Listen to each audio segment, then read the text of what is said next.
How to use the Waveform Scope in DaVinci Resolve? Let's go! Today we're going to be looking at the waveform. So as you see, this image is quite dark and the waveform is used to increase the brightness of an image.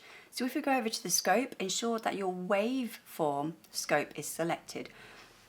Now the waveform scope, as the parade one last week, you've got 0 at the bottom, which is black, up to 1023 at the top, which is white. And everything at the bottom will be from the darkest ones at the bottom, the darks in your image, to the lights on the top. So if I scroll the pipette across the image, you can see that you can read the image from left to right in the waveform there. So the whites, as you can see in the middle, they are the very bright bits, the light bits in the middle. If I scroll across, you get the darker colours, and the far right, you've got that dark bit, which is equivalent to the black at the very bottom. So this is a really nice way to read your image and to understand your image and the data that you have better.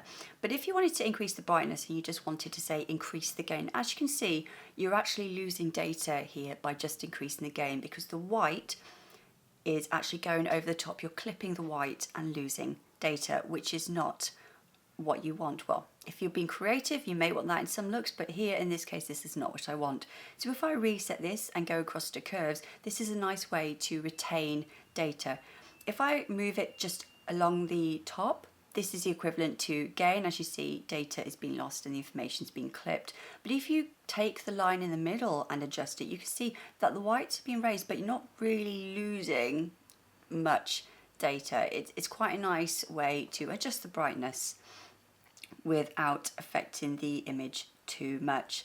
Now, I don't always use waveform to look at to adjust it, but I think it's really nice for you to look at waveform just to get an idea of your clip and to understand your data a bit better. And especially if you're a beginner, if you look at this quite a lot, then it's good practice. So I hope you've enjoyed this video next week, and I look forward to seeing you again next week.